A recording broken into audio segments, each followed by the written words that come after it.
triplex villas at Bachpalli, APR Projects. రాజకీయాలంటే Sailajanath గారిని నమ్ముకొని ఒక 10 మంది ఉంటారు క్యాడర్. అన్న వెంట ఉంటాం మా ఇంట్లో, అంటే సార్ వెంట ఉంటాం, ఏదో మాకు మేలు జరుగుతుంది, సార్ ఎమ్మెల్యే అయితే ఏదో 2 పనులు చేసుకోవచ్చు, మాకు కొద్దిగా గౌరవం ఉంటుంది అని ఉంటుంది. ఒకసారి ఒకవేళ మంత్రి అయితే ఇంకా కొద్దిగా పనులు చేసుకోవచ్చు, మాకు ఒక హోదా ఉంటుంది అనేది ఎవరికైనా ఆలోచన ఉంటుంది.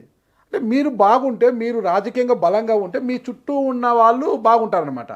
అంటే మీరు ఎప్పుడూ కూడా అంటే ఎమ్మెల్యే గెలిచే పార్టీలో కాకోకుండా ఏపీలో అసలు భూస్థాపితమైన పార్టీలో ఉండడం వల్ల, కాంగ్రెస్ పార్టీ మంచిదే కాలేదని లేదు, ఒక జాతీయ పార్టీ, కానీ ఏపీలో భూస్థాపితం అయిపోయింది. అలాంటి పార్టీ ఉండడం వల్ల మిమ్మల్ని నమ్ముకున్న వారికి మీరు న్యాయం చేయలేరు కదా. ఆ ఒత్తిడి ఇప్పుడు మొదలైంది. 10 ఏళ్ళు మాట్లాడలే వాళ్ళు ఎవరు నాతో. నేనేం చేస్తే దానికి ఆమోదం తెలిపారు. పాపం ఇంత కష్టకాలంలో కూడా ఏమి తిండికి లేవనంత కలిసి ప్రయాణం చేశారు ఈ 10 సంవత్సరాలు. ఈ మధ్య ఒత్తిడి మొదలైంది. ఓకే, 10 ఏళ్ళు అయింది, నువ్వు చెప్పేట్లు చేసినాం మేము, నువ్వేమంటే చేసినా మా వల్ల కాదు మమ్మల్ని. ఆ మాట అన్నాంలే, ఆ మాట అంటే బాగానే ఉంటుంది. చివరికి రాహుల్ గాంధీ గారి పాదయాత్ర కూడా బ్రహ్మాండంగా చేసింది మంజిల్లా వాళ్ళే. ఇప్పుడు ఏమంటున్నారంటే అసలుకి నిలబడి ఆలోచించు నువ్వు, మా అందరి పరిస్థితి ఏంది, మేము 50,000 60,000 అవుతా ఉన్నాం, 40,000 50,000 అయినాయి, పిల్లలంతా పెద్దలు అవుతారు, ఆలోచించాల్సిన సమయం వచ్చింది, ఆలోచించి నువ్వు మళ్ళీ ఏదో నిర్ణయం తీసుకో అంతే. నువ్వు మళ్ళీ ఇట్లే ఉందని ఇట్లే మేము ఉంటాం, మేము మిగిలిన 1000 మంది నీతో ఉంటాం, ఏమన్నా కానీ ఎడికన్నా కానీ.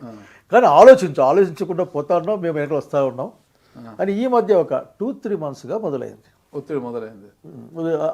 అది ఇంతకు మాట్లాడేవాళ్ళు కాదు, ఓకే, ఇప్పుడు మాట్లాడుతూ ఉన్నాం. మరి ఆ ఒత్తిడి కారణంగా శైలజానాథ్ గారి చూపు ఫ్యాన్ పై వెళ్ళింది. అంటే వైఎస్ఆర్ కాంగ్రెస్ పార్టీలకు త్వరలో చేరబోతున్నారన్న ప్రచారము ఒక్క అనంతపురం జిల్లాలోనే కాదు, ఏపీ రాష్ట్ర వ్యాప్తంగా అలా పాకిపోయింది. అంటే ఒక్క విషయం దీంట్లో ఉంది, పార్టీ మారడం అనే దాని విషయం నేను మాట్లాడుతున్నాను. కానీ నేను ఏం చెప్పే పాయింట్ ఏంటంటే, ఈ చర్చ ఇంత వినేవాడిని కాదు నేను. ఓకే, అసలు వినేవాడిని కాదు, ఏం మాట్లాడతావు అనేవాడిని. ఇప్పుడు అవునా ఏంటి చెప్పుకోవచ్చు, నీ అభిప్రాయం ఏంది, అవునా వైసీపీలోకి పోవాలన్నా, ఎందుకు పోదాం అనుకుంటా చెప్పు, ఇట్లా మాట్లాడుతాం. ఇంకా కొద్దిమంది వచ్చేసి అధికార పార్టీలోకి పోతే, అవును అధికార పార్టీలోకి పోతే బాగుంటుంది, చూద్దాం మాట్లాడితే చెప్పు అంటే, ఇంతకుముందు చర్చకి అవకాశం ఇచ్చేవాడిని కాదు. ఓకే, ఇప్పుడు వింటావు, ఎందుకంటే వాళ్ళు నాకు అర్థమవుతుంది, వీళ్ళు మనం వినకపోయినా కూర్చోబెట్టి వినిపిస్తారని అర్థమైపోయింది. సో వింటూ ఉన్నప్పుడు నేను నా రాజకీయాలు అంతర్లీనంగా ఒకటి ఎప్పుడు ఉంటుంది, అదేంటంటే నేను ఆర్ఎస్ఎస్ వ్యతిరేకిని స్పష్టంగా. బహుశా దానికి మీదంతా కమ్యూనిస్ట్ భావజాలం కదా బ్యాక్గ్రౌండ్, ముందు అదేదైనా కానీ నేను ఆ భావజాలానికి వ్యతిరేకిని.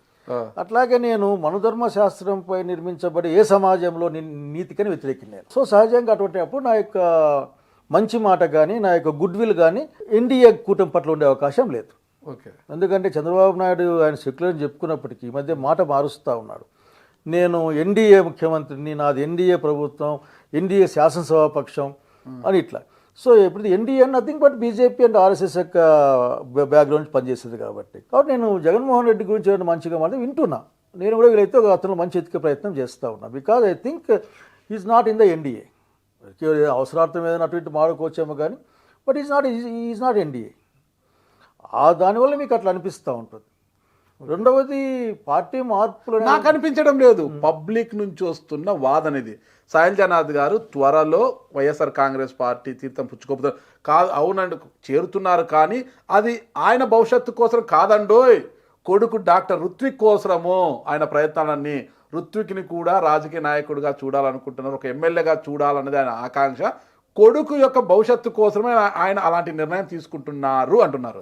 లేదు, మా వాడు అసలు ఒప్పుకోడు, అసలుకి తెలియకనా అనుకోవాల్సింది. లేకుంటే వాడు ఈ మధ్య పోస్ట్ గ్రాడ్యుయేషన్ అయిపోయింది కదా, కొద్దిగా ఒడ్డు పొడుగుంటాడు, ఆఖరికి హైట్ బాగుండాలి, మంచి హైట్, కొద్దిగా రాకంటే కొద్దిగా మంచిగా మనం అలసిమల్లం కదా, వాడు పెరిగింది ఏరియాలో కాబట్టి కొద్దిగా మాట మన మధ్య పిలుసుగా ఉండదు కాబట్టి చాలా బాగుంది అనుకుంటుండొచ్చు. కానీ వాడికి ఆ ఉద్దేశం అయితే లేదు, మా ఇంట్లో ఎవరికీ ఆ ఉద్దేశం లేదు. ఓకే, నాకు కూడా ఆ ఉద్దేశం లేదు.